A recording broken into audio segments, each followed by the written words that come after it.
મિત્રો હું હંમેશા કહેતો હોઉં છું કે સોસાયટીમાં નાની નાની બાબતોના મનદુખ ના કરવા જોઈએ અને કોઈને ડિસ્ટર્બ થાય નાની નાની બાબતોમાં તો એ લોકોની વાત ધ્યાનમાં લઈને એનો ઉકેલ લાવી દેવો જોઈએ. નીકળ પછી ઘણી વખત શું છે, મામલો બહુ આગળ જતો રહેતો હોય છે અને પોલીસ અને કોર્ટ સુધી મામલો જતો હોય છે. તો સોસાયટીમાં કોઈ દિવસ પોલીસ અને કોર્ટના ચક્કરમાં ના પડે એનું ચેરમેન સેક્રેટરી અને કમિટીએ ખાસ ધ્યાન રાખવું જોઈએ.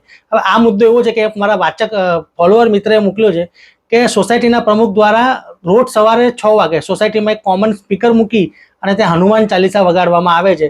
તો મારે પોલીસ કેસ કરવો કે નહીં એ બાબતનું મને પૂછેલું છે.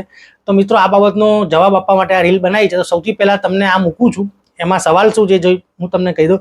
સર, હું ફ્લેટમાં રહું છું, મારો પોતાનો ફ્લેટ છે અને સોસાયટીના પ્રમુખ હોય સોસાયટીમાં સ્પીકર મુકાવ્યું છે અને સવારે 6 વાગ્યામાં હનુમાન ચાલીસા વગાડે છે ને અમને સુવામાં ડિસ્ટર્બ કરે છે. ને જો અમારા છોકરાના વાનવાળા લેવા આવે સવારે તો આ પ્રમુખ વાનવાળાને હોર્ન વગાડવાની ના પાડે છે. તો શું હું પોલીસ કેસ કરી શકું ખરા? તો મિત્રો આ બહુ થોડોક કહેવાય ને કે પેચીદો અને આમ સરળ પ્રશ્ન છે.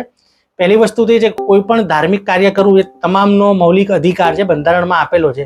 પણ એ ધાર્મિક કાર્ય બીજા કોઈને ડિસ્ટર્બ કરે એવું ના હોવું જોઈએ. હવે જ્યાં સુધી હનુમાન ચાલીસા વગાડવાની વાત છે તો સોસાયટીના પહેલાં તો ચેક કરવું પડે કે સોસાયટીના બહુમતી સભ્યો દ્વારા આવો કોઈ ઠરાવ કરવામાં આવ્યો છે કે ભાઈ આપણે રોજ સવારે 6 વાગે સોસાયટીમાં હનુમાન ચાલીસા વગાડવા. જો ઠરાવ થયેલો હોય અને સ્પીકર મૂક્યું હોય તો આખી વાત અલગ પડે છે. પરંતુ કોઈ એક બે જણાએ પોતાની મનસુફી મુજબ આવી રીતે મૂકી દીધું હોય તો બધાનો આ શ્રદ્ધાનો વિષય છે. બધા ભગવાનને પૂજે જ છે અને ભગવાનની ભક્તિ કરવી જ જોઈએ.